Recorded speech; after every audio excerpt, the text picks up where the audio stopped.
하나님 말씀 느헤미야서 13장 23절에서 31절까지 말씀입니다. 느헤미야서 13장 23절에서 31절까지 말씀 우리 한 절씩 교독합니다. 그때 내가 본즉 유다 사람이 아스돗과 암몬과 모압 여인을 맞아 아내로 삼았는데 그들의 자녀가 아스돗 방언을 절반쯤은 하여도 유다 방언은 못하니 그 하는 말이 각 족속의 방언이므로 내가 그들을 책망하고 저주하며 그들 중 몇 사람을 때리고 그들의 머리털을 뽑고 이르되 너희는 너희 딸들을 그들의 아들들에게 주지 말고 너희 아들들이나 너희를 위하여 그들의 딸을 데려오지 아니하겠다고 하나님을 가리켜 맹세하라 하고 또 이르기를 옛적에 이스라엘 왕 솔로몬이 이 일로 범죄하지 아니하였느냐. 그는 많은 나라 중에 비길 왕이 없이 하나님의 사랑을 입은 자라. 하나님이 그를 왕으로 삼아 온 이스라엘을 다스리게 하셨으나 이방 여인이 그를 범죄하게 하였나니 너희가 이방 여인을 아내로 맞아 이 모든 큰 악을 행하여 우리 하나님께 범죄하는 것을 우리가 어찌 용납하겠느냐. 대제사장 엘리야십의 손자 유다의 아들 하나가 호론 사람 산발라스의 사이가 되었으므로 내가 쫓아내어 나를 떠나게 하였느니라. 내 하나님이여 그들이 제사장의 직분을 더럽히고 제사장의 직분과 레위 사람에 대한 언약을 어겼사오니 그들을 기억하옵소서. 내가 이와 같이 그들에게 이방 사람을 떠나게 하여 그들을 깨끗하게 하고 또 제사장과 레위 사람의 반열을 세워 각각 자기의 일을 맡게 하고 함께 읽습니다. 또 정한 기한에 나무와 처음 익은 것을 드리게 하였사오니 내 하나님이여 나를 기억하사 복을 주옵소서. 아멘. 우리는 올 한 해를 하나님의 말씀으로 열어가고 있습니다.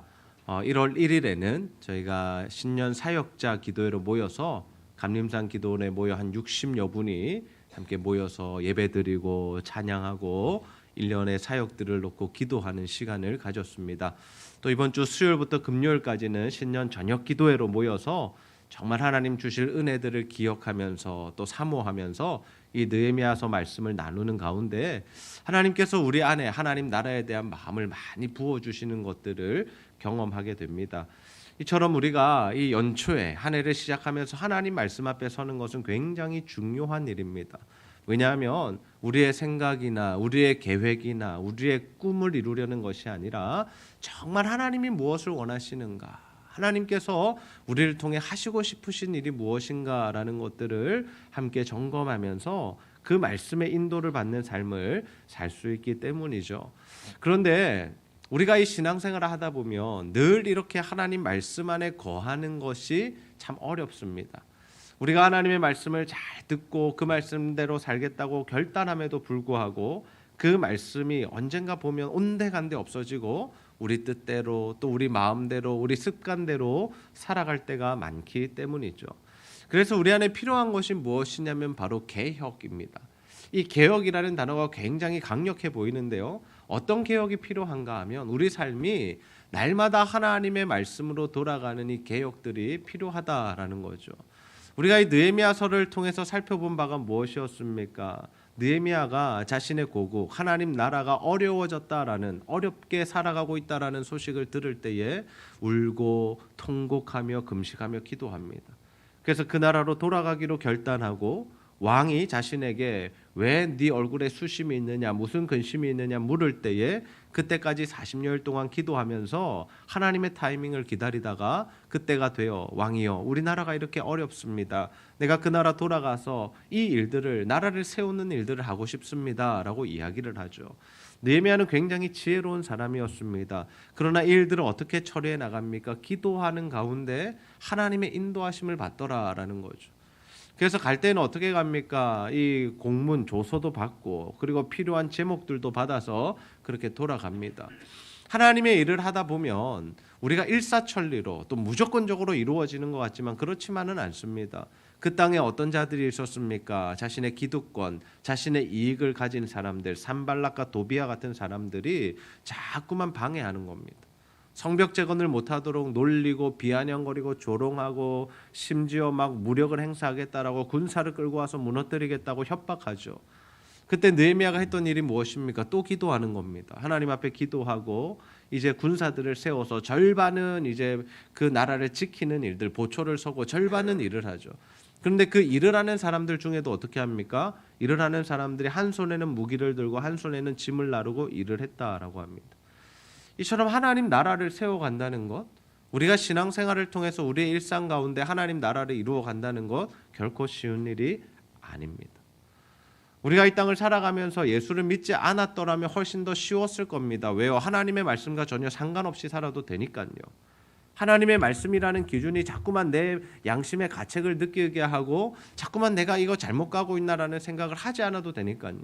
세상은 우리에게 날마다 뭐라고 이야기합니까? 당신이 원하는 대로 하라고, 당신이 이 세상의 주인이라고, 당신의 감정과 당신의 생각과 당신의 뜻이 가장 중요하다라고 그렇게 우리에게 계속해서 우리를 자극하지 않습니까? 그래서 우리가 늘 생각하는 게 뭐예요? 내가 행복해야 돼. 내가 행복해야 돼.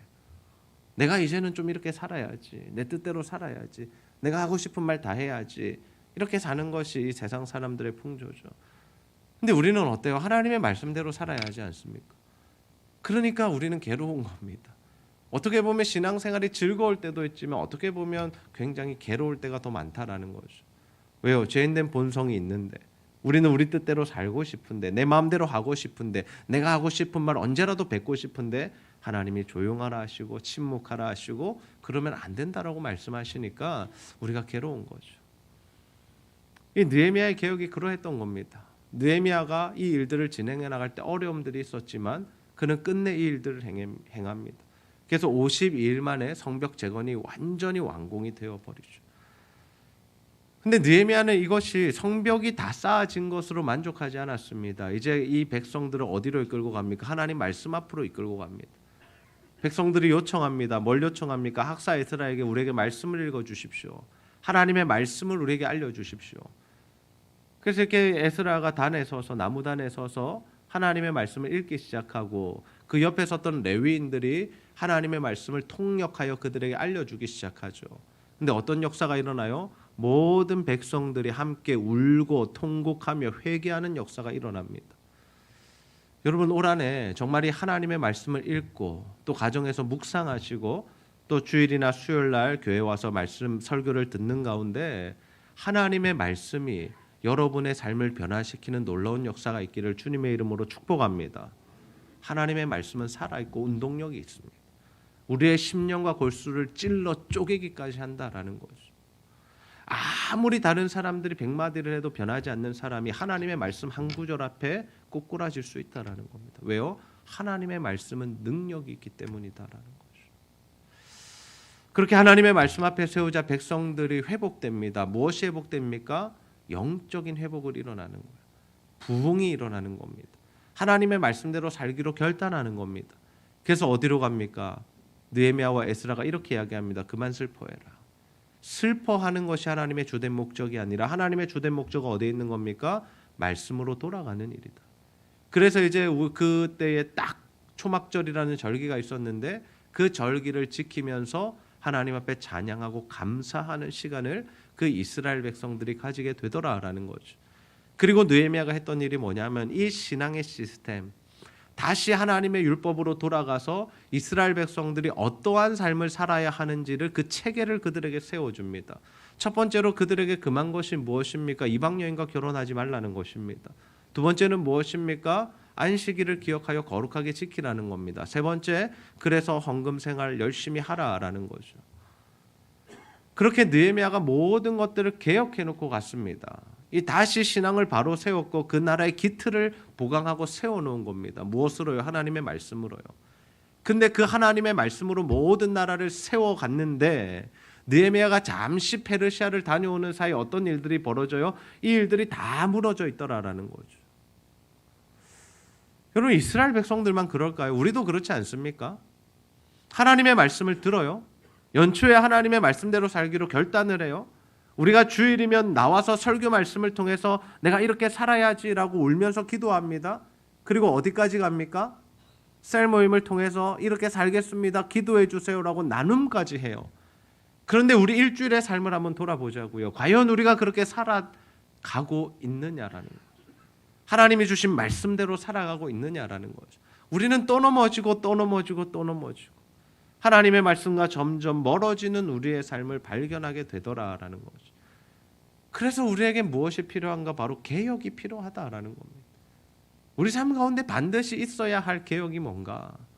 하나님 과연 우리가 어떤 개혁을 하기를 원하시는가? 다른 사람 개혁하는 거 말고요. 한국 교회 개혁하는 거 말고요.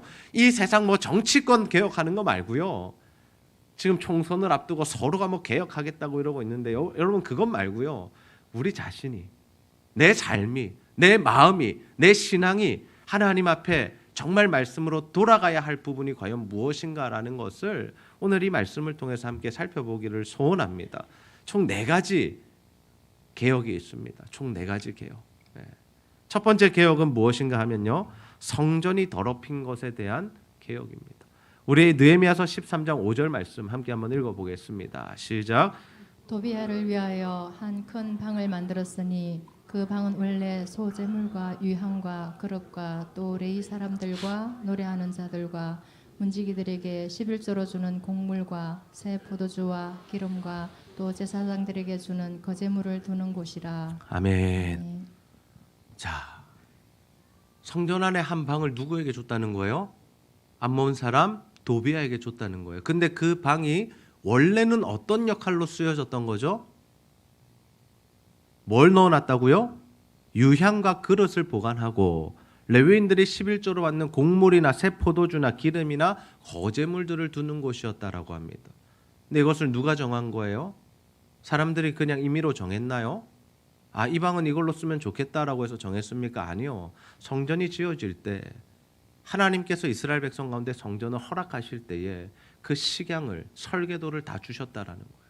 다시 말해서 성전 안에 있는 이 모든 것들은요, 하나님이 결정하셔서 하나님이 이렇게 사용하라라고 그렇게 명령하신 장소였다라는 겁니다. 근데 이 사람들이 지금 이 성전을 어떻게 사용하는 거예요? 자기 마음대로 사용하는 거예요. 이 대제사장에게 문제가 있는 겁니다.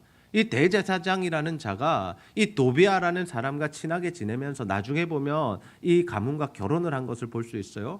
그러면서 그 사람을 위해서 사람 좋으라고 그 방을 하나님이 원하시는 방향이 아니라 자기들이 원하는 방향대로 쓰고 있었다라는 거죠. 그럼 우리가 신앙생활하면서 참 조심해야 할 부분이 이것입니다. 성전을, 우리가 교회당을, 예배당을, 그리고 하나님의 전인 우리 자신의 삶을 우리가 원하는 대로, 우리 뜻대로 사용하는 것을 우리가 조심해야 한다라는 거예요.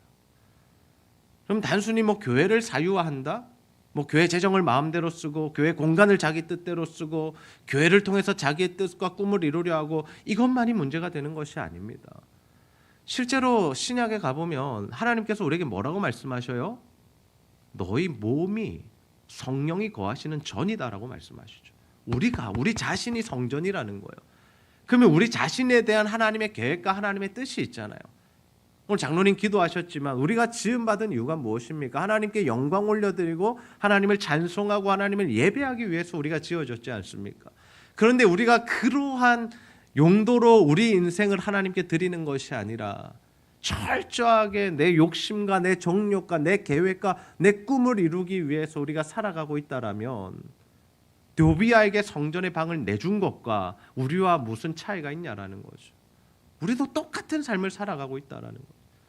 특별히 대제사장이 나빠서가 아니라 도비아라는 자가 악해서가 아니라 우리도 그런 삶을 살아가고 있다라는 겁니다.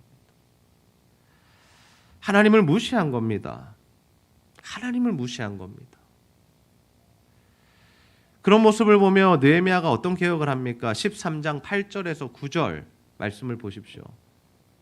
내가 심히 근심하고 이 도비아의 세간을 그 방 밖으로 다 내어 던지고 그 안에 있던 것들 다 그냥 던져버린 거예요. 엎어버린 거예요. 그리고 9절 명령하여 그 방을 정결하게 하고 다시 깨끗하게 청소하는 겁니다. 하나님의 전에 그릇과 소재물과 유향을 다시 그리로 들여놓았느니라. 어떻게 해요? 다시 원상태로 복구했다라는 겁니다. 여러분 우리 안에 있어야 할 개혁은 무엇이냐면요. 하나님이 원하시는 그 모습, 모양, 하나님의 뜻대로 다시 우리의 삶을 회복시키는 것. 그것이 바로 우리 삶에 일어나야 할 개혁이라는 사실을 여러분 믿으시기를 바랍니다. 하나님이 원하시는 일이어야 합니다. 우리도 마찬가지예요. 하나님이 계셔야 할 자리에 우리가 있으면 안 되는 거예요. 하나님이 우리의 주인이셔야 되는데 자꾸 우리는 우리가 주인하려고 그러죠. 이 주인됨이라는 게 뭐냐면요, 최종 결정권을 누가 가지고 있느냐라는 겁니다. 늘 말씀드리죠. 하나님이 주인이시면요, 하나님이 결정하셔야 됩니다. 내 인생의 주인이 하나님이시면요, 하나님이 결정하셔야 돼요. 내가 어디를 가든지 누구를 만나든지 어떻게 살아가는지 내 꿈과 계획이 무엇인지가 하나님이 주신 것이어야지 내가 세우고 내가 계획하고 내가 원하는 대로 내가 편한 대로 내가 하고 싶은 대로 가는 것, 그것은 아니다라는 겁니다. 그럼 우리의 자리를 좀 기억합시다. 우리는 어떤 자들입니까? 하나님의 말씀을 들어야 하는 존재입니다. 아멘이죠? 네. 우리는 하나님의 말씀을 들어야 하는 자들이에요. 그 자리에 있어야 돼요. 하나님이 말씀하시고 우리는 듣고, 하나님이 명령하시고 우리는 순종하고, 하나님이 운행하시고 우리는 그 운행에 따라가고. 저는 올 한해 정말 우리가 하나님을 하나님으로 알고 하나님을 주인으로 모시고 하나님의 말씀의 통치를 받으며 그 말씀의 인도함을 받는 삶을 살아가게 되기를 주님의 이름으로 축복합니다. 이스라엘 백성에게 생긴 두 번째 문제, 또 우리 안에 있을 두 번째 문제가 무엇이냐면 헌금 생활이 무너진 겁니다. 느헤미야서 13장 10절 말씀 함께 읽겠습니다. 시작. 내가 또 알아본즉 레위 사람들이 받을 몫을 주지 아니하였으므로 그 직무를 행하는 레위 사람들과 노래하는 자들이 각각 자기 밭으로 도망하였기로. 아멘. 자, 어떤 일들이 일어나요? 느헤미야가 이스라엘 백성에게 세워줬던 이 신앙생활의 모습, 그리고 하나님 나라의 원리가 무엇이었냐면 이 헌금 생활이었습니다. 11조를 통해서 이스라엘 백성들이 11조를 하고 그 11조를 통해서 레위인들이 삶을 영위하면서 레위인들은 이 자신의 수입을 위하여 일하지 않고 하나님 나라를 위해서 일하는 것, 다시 말해서 예배 업무, 제사 업무, 그리고 성전에 필요한 일들을 감당하는 것을 주된 자신의 임무로 알고 살아갔다라는 것이죠. 근데 지금 뭐가 무너진 거예요? 11조가 무너진 거예요. 헌금 생활이 무너진 거예요. 백성들이 더 이상 하나님께 헌금하지 않은 겁니다. 그러자 어떤 일이 일어나요? 제사장들이, 레위인들이 굶는 겁니다. 그러면서 이제 자신들이 살기 위해서 어디로 가는 거예요? 밭으로 가는 거예요. 그리고 최악의 상황인 겁니다. 여러분, 이것을 어떻게 보셔야 되냐면요, 왜 제사장들과 레위인들은 이런 사명을 지키지 못했나라고 말하기 전에 이것은 이스라엘 백성들의 이 모든 것들이 무너지는 것이다, 핵심이 무너지는 것이다 라고 볼 수 있어야 돼요. 지금 시대도 마찬가지입니다. 물론 우리가 구약 시대와 같은 개념으로 11조와 헌금 생활을 하는 것은 아니에요. 그러나 하나님께서 이 신약 시대, 예수님 이후 시대에 우리에게 이 공동체, 한 교회, 그리고 하나님 나라를 위한 헌금을 하게 하시죠. 그것을 우리가 어느 정도로 했으면 좋겠냐? 10분의 1 정도로 하는 수준으로 우리가 하나님께 드리고 있는 겁니다. 그래서 무조건 100만 원 거면 10만 원을 해야 11조를 잘 드린 것이고 9만 5천 원 하면 안 드린 것이고 11만 원 하면 안 되고, 이런 뜻이 아니라 하나님이 주신 것이 모두 하나님의 것인데 내가 이것을 하나님께 드립니다 라는 그 신앙의 고백, 믿음의 고백, 그리고 아울러서 이 공동체, 내가 생활하고 있는, 함께 은혜 받고 있는 이 공동체를 위해서 하나님, 내가 이 헌금을 하나님 앞에 드립니다라고 드리는 것이 우리의 헌금 생활이다라는 거죠. 그 헌금을 통해서 무엇들이 이루어지는 겁니까? 교회 모든 사역들이 이루어지고 있습니다. 물론 하나님이 일하시지만 하나님께서 무엇을 통하여 일하시는 겁니까? 성도들의 헌금과 헌신과 이런 기도와 사역들을 통하여 이루어지고 있다라는 거죠. 그 중에 한 가지 큰 비중을 차지하는 것이 사실 사역자들의 사례비입니다. 사역자들이 하나님이 주시는 그 은혜로 헌금한 성도들의 헌금을 통해서 사례비를 받고, 그 사례비를 통해서 자신의 삶의 안정을 누리면서 어디에 집중하는 겁니까? 이 교회 일에, 하나님의 사역에, 예배를 드리고 또 설교를 준비하고 또 하나님의 일들을 감당하며 전도와 선교의 일들을 앞장서서 하는 일들을 이 교육자들이, 사역자들이 하게 된다라는 거죠. 자, 이 시대에도 어떤 일들이 있습니까? 교회가 자꾸 사례비를 줄이는 겁니다. 사례비를 주지 못하는 겁니다. 그러면서 교회 안에 교육자들이 점점 사라져가요. 정말 안타까운 이야기인데요. 여러분, 요즘에 교육자, 젊은 사역자들을 교회마다 구하기가 힘들다라고 합니다. 왜 힘들까요? 신학생들의 숫자가 줄었습니다. 예전만큼 교회가 부흥하는 시대가 아니기 때문에 이 젊은 사람들이 하나님의 사명을 받고 내가 신학을 해서 교회를 세워가고 하나님의 일을 해야지라는 그 은혜 받는, 다시 말해서 소명을 발견하는 것들이 많이 줄어들었다라고 해요. 그리고 또 어떤 면이 있냐면 이 젊은 전도사님들 모두 그런 것은 아닙니다. 제가 일반화해서 욕하는 것은 아닙니다. 그러나 이런 부분도 있다라고 합니다. 들려오는 소식들입니다. 교회에서 사역하는 것보다 바깥에서 알바하는 것이 훨씬 더 많은 금액을 벌 수 있으니까 교회 사역 안 할랍니다.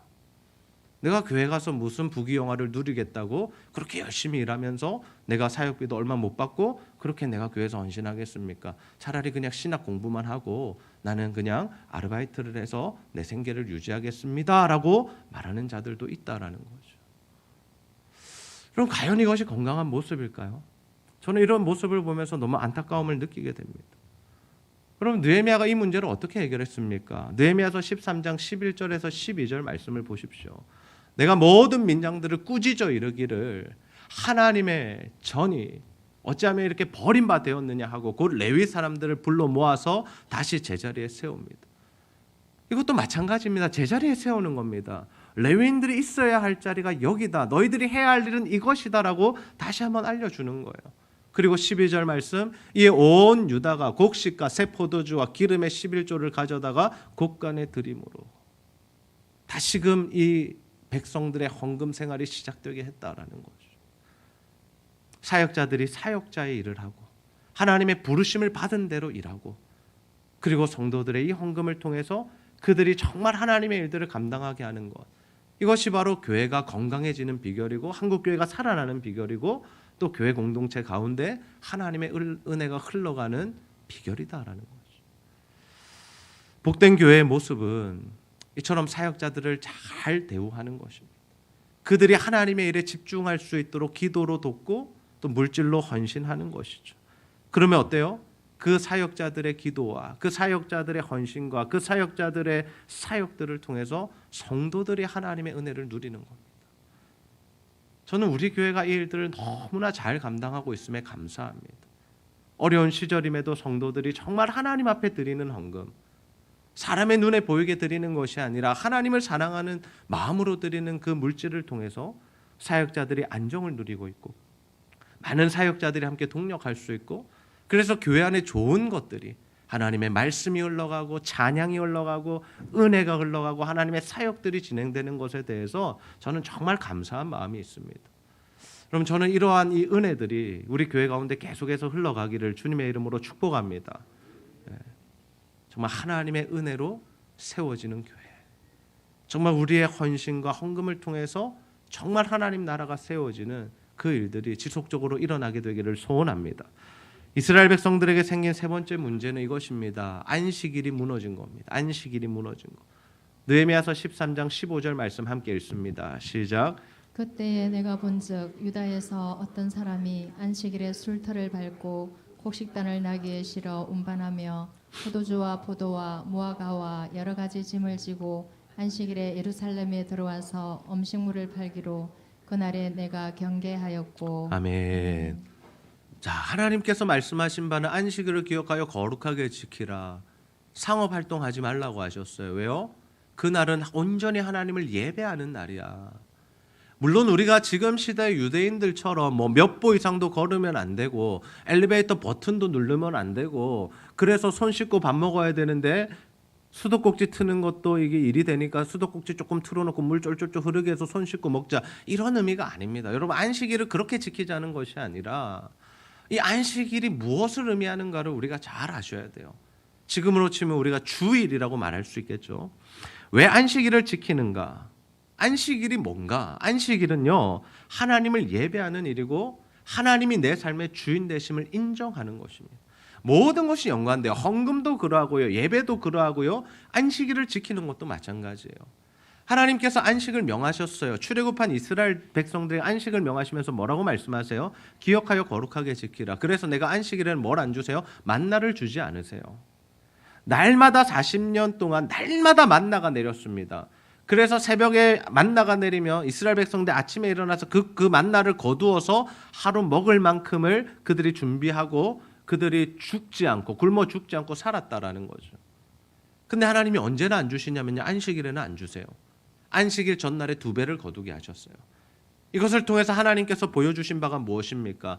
안식일에 너희가 먹을 것을 구하지 않아도 내가 너희들 먹고 살게 해줄게 라는 것이 바로 하나님의 이 안식일에 담긴 의도다라는, 나를 예배하는 날로 삼아 하나님 앞에 나와서 즐거워하고 기뻐하고 찬양하고 예배하고 성도들과 교제하는 이 은혜를 너희들이 일주일에 한 번은 마음껏 누렸으면 좋겠어 라는 것이 하나님이 우리에게 안식일을 주신 이유입니다.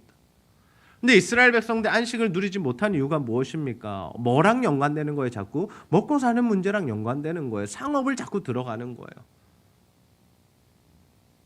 그래서 그들 가운데 이런 일들이 일어나자 느헤미야가 어떻게 합니까? 13장 19절 봅시다. 13장 19절 보시면 안식일 전 예루살렘 성문이 어두워질 때에 내가 성문을 닫고, 아예 문을 닫아버려요. 사람들이 오가지 못하도록 하죠. 안식일이 지나기 전에는 열지 말라 하고 나를 따르는 종자 몇을 성문마다 세워 안식일에는 아무 짐도 들어오지 못하게 하였으므로 아예 출입을 금하게 만들어버린 거예요. 아예 사람들이 오가지 못하게 만들어버렸다는 겁니다. 여러분, 주의를 지킨다는 것은요, 이렇게 생각하세요. 그냥 단순히 내가 일하지 않는다, 내가 돈벌이 하러 가지 않는다, 여러분 이런 수준이 아닙니다. 우리가 정말 주의를 지킨다는 건 뭐냐면 하나님이 내 생명의 주인이심을 인정하는 것입니다. 아멘입니까? 여러분, 그걸 인정하고 사셔야 돼요.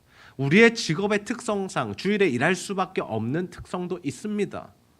그렇다고 제가 주일마다 나가서 일하시라는 것이 아니에요. 잘 이해하셔야 돼요. 특성상 그런 일들이 있을 수 있다라는 거예요. 그럼에도 불구하고 우리 안에 고백되어져야 될 것은 무엇이에요? 하나님, 내 삶의 주인은 하나님이시죠. 내 경제생활 하나님께서 함께 하시는 거죠. 내 먹고 사는 문제 하나님께 달려있는 거 맞죠? 하나님, 제가 이것을 인정하여 드립니다. 우리에게도 이런 노력들이 필요해요. 우리가 살아가면서 늘 부딪히는 일들이 뭐냐면 결국 이겁니다. 생계의 문제, 먹고 사는 문제. 이것과 우리의 신앙생활이 부딪힐 때 우리가 너무나도 쉽게 신앙생활을 포기해버린다라는, 하나님 나라의 가치들을 우리가 그냥 내려놓아 버린다는 거예요. 먹고 살아야 된다라는 이유로. 그러나 주님 우리에게 말씀하셨어요. 내가 떡으로만 사는 것이 아니라 하나님의 말씀으로 말미암아 산다.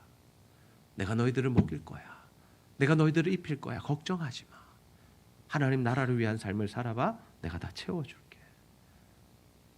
여러분, 올 한해 우리의 삶의 최우선 순위가 정말 먹고 사는 일과 생계가 아니라 하나님의 말씀, 그 하나님의 말씀을 듣고 순종하는 일에 있기를 주님의 이름으로 축복합니다.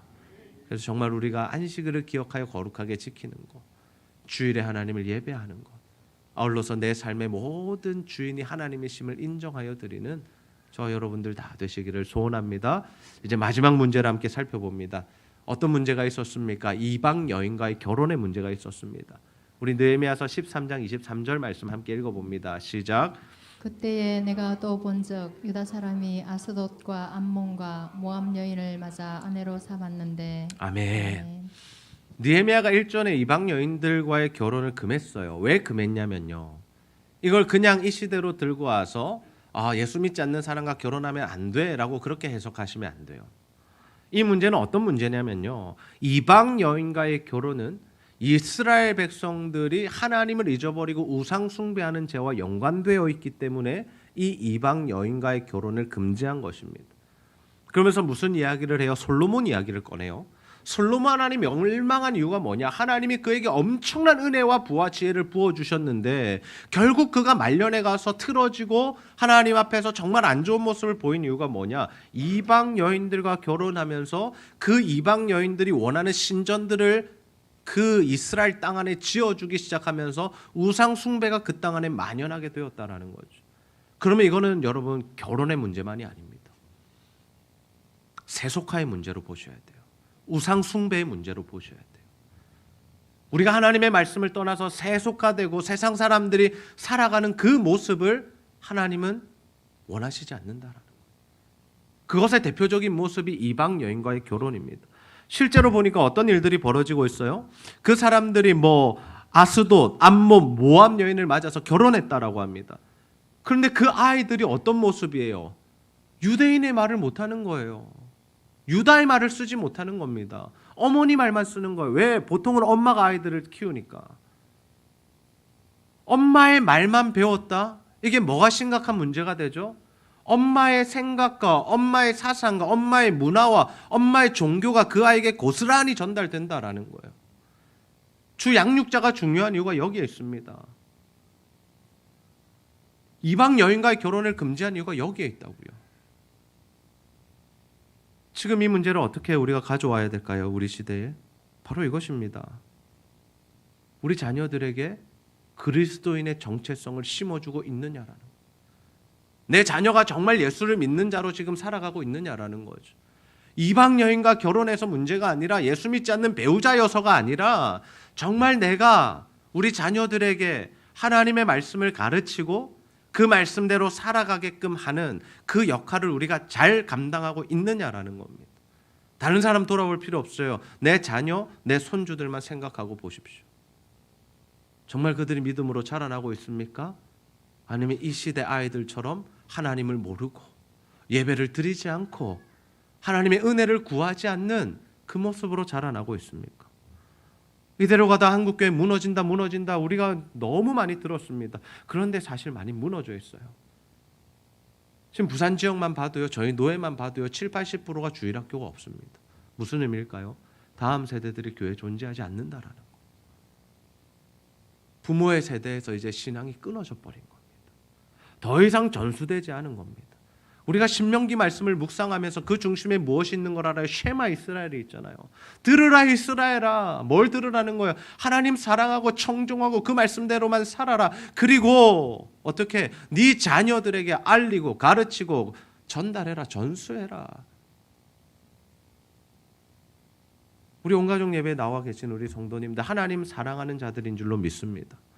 여러분 그것에 만족하지 마십시오. 내가 예수님 잘 믿었고 내가 하나님 은혜 누렸고 이때까지 하나님 내 삶을 인도하셨고 우리 자녀들에게 복 주셨다. 여기서 끝나지 마시라고요. 어디까지 가셔야 되는 거예요? 그래서 내 자녀들에게 믿음과 신앙이 잘 전수될 수 있도록 기도하시고 애쓰시고 노력하시는 우리 부모님들, 우리 조부모님들 되시기를 주님의 이름으로 축복합니다. 느헤미야가 어떤 개혁을 해요? 느헤미야서 13장 25절 말씀을 보십시오. 내가 그들을 책망하고 저주하며 그들 중 몇 사람을 때리고 그들의 머리털을 뽑았다라고요. 굉장히 과격한 모습이에요. 그럼 제가 만약에 여러분에게 그랬다면 제가 이 자리에 계속 서 있을 수 있을까요? 뭐 세상이 말하는 고소고발 당하지 않았을까요? 말씀대로 살지 않는다고 제가 여러분 꾸짖을 뿐만 아니라 막 때리고 머리털을 막 뽑는다라면 여러분 그래도 우리 교회 다니시겠어요? 다니시겠어요? 안 다니겠어요? 우선이 그래요. 우선이한테는 안 그럴게요. 그럼 다니기 싫어요. 왜? 기분 나쁜 거죠. 내가 이렇게까지 신앙생활 해야 돼? 내가 은혜 받고자 이 자리에 왔는데 난 하나님 앞에서 열심히 살고 있는데 내가 그런 소리까지 들어야 돼? 듣기 싫은 겁니다. 있기 싫은 겁니다. 그러나 느헤미야가 이렇게까지 했던 이유가 무엇일까? 여러분 이걸 한번 생각해 보셔야 돼요. 느헤미야가 비인격적이고 폭력적이어서 이렇게 하는 게 아니에요. 하나님의 말씀대로 살지 않아서 우리가 노예 생활을 했고 포로로 갔었는데 이제 돌아와서 그게 회복되고 있는데 어떻게 다시 거기로 가고 있느냐라는 그 안타까운 마음에 때리기도 하고 머리털을 뽑으면서까지 그들을 책망했다라는 거예요. 그렇다고 여러분 집에 돌아가셔 자녀들 때리고 머리도 뽑고 그러시라는 게 아니라 너 왜 교회 안 나왔어 그렇게 하시라는 게 아니라 정말 그러한 심정을 가지고 피눈물을 흘리며 이 자녀들을 위해서 기도해야 하는 그 사명이 우리에게 있다는 거예요. 저는 엄청난 은혜를 누린 세대입니다. 부모님 세대의 기도와 또 우리가 합병한 교회 목회자들과 우리 목사님들과 사모님들의 이 헌신을 통해서 저는 솔직히 말하면 열매를 받아 누리는 세대예요. 하나님의 은혜로 살아가는 사람입니다. 그러하기에 제가 힘쓰는 것이 무엇이냐면 다음 세대를 위한 사역을 하는 겁니다. 저만 열매 다 따먹고 끝나면 안 되잖아요. 저만 편하게 목회하면 안 되잖아요. 저만 영광을 누리면 안 되잖아요. 김 목사 때 교회가 부흥했다 이것으로 끝나면 안 되잖아요. 제가 해야 할 일은 무엇입니까? 제 다음 세대들이 이 교회에서 자라나면서 믿음으로 성장하고 하나님의 백성이 되고 자녀가 되고 사역자들이 돼서 이 교회를 더욱더 하나님 앞에 올려드리고 선교를 나가고 하나님의 일들을 감당케 하는 그 일들을 위해서 제가 눈물로 기도하며 파송하며 씨를 뿌리며 어떻게든 다음 세대를 위해서 사역하는 것 아닙니까? 여러분, 우리가 해야 할 일이 바로 그것입니다. 우리만 은혜 받고 끝나지 말자고요. 우리만 그 열매를 따먹고 끝나지 말자고요. 우리 자녀들이 그 하나님의 은혜를 받게 하자고요. 우리 손주들도 하나님의 은혜로 살게 하자고요.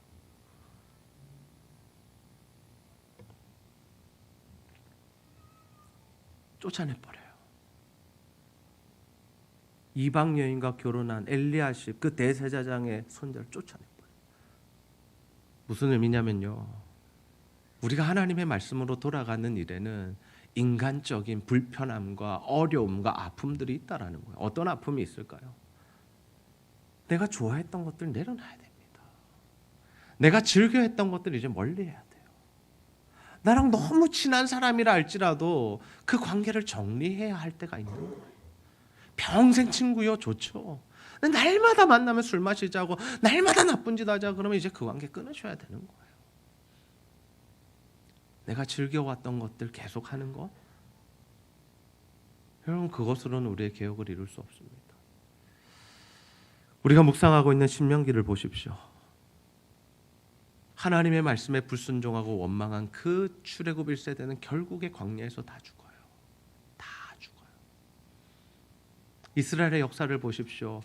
가나안 땅에 들어가서도 하나님 말씀대로 살지 않자 결국 바벨론으로 끌려가요. 이 이스라엘의 역사와 하나님 백성들의 모습을 보면서 우리에게 와야 하는 교훈이 무엇입니까? 우리는 그 길로 가지 않아야겠다는 거죠. 저는 정말 올 한 해 우리가 하나님의 말씀으로 돌아가는 개혁이 일어나게 되기를 소원합니다. 그럼 자꾸 다른 것 바꾸려고 하지 마십시오. 내 옆 사람 바꾸려고 하지 마시고요. 내 가족들 바꾸려고 하지 마시고요. 이 뭐 교회 썩었다, 뭐 한국교회 이래서 안 된다, 이런 말씀 이제 좀 그만하십시오. 안 하셔도 돼요. 우리가 안 해도 다른 사람들 다 합니다. 뭐 정치가 썩었고 뭐 정치인들이 대통령이 어떻고 이런 말씀 이제 안 하셔도 돼요. 우리가 그 말 안 해도 뉴스가 늘 해줍니다. 우리가 해야 할 일은 뭐예요? 나 자신이 내가 정말 하나님 말씀대로 살아가고 있는가? 내가 정말 주의 말씀대로 살아가고 있는가? 나는 정말 하나님의 말씀의 통치를 받고 있는가? 내가 하나님의 말씀과 멀어져 있다면 다시 하나님의 말씀으로 돌아옵시다. 하나님 기뻐하시지 않는 일을 하고 있다면 우리가 그것을 좀 끊어내고 돌이킵시다. 그래서 정말 올 한 해 하나님의 말씀 안에서 내 삶을 개혁하고 하나님이 기뻐하시는 삶을 사셔서 하나님 주시는 회복 누리시고 하나님 허락하시는 그 가나안 땅, 정말 그 하나님 나라를 이 땅에서부터 누리며 살아가는 저와 여러분 다 되시기를 주님의 이름으로 축복합니다. 우리 시간 선한 능력으로 함께 부르며 찬양 부르며 말씀 붙들고 기도하는 시간 가질 텐데요. 정말 하나님의 은혜가 필요합니다. 주님의 선한 능력만이 우리를 변화시킬 수 있습니다. 하나님, 나를 말씀으로 돌이켜 주시옵소서. 이러한 마음으로 함께 찬양함으로 나아갑니다.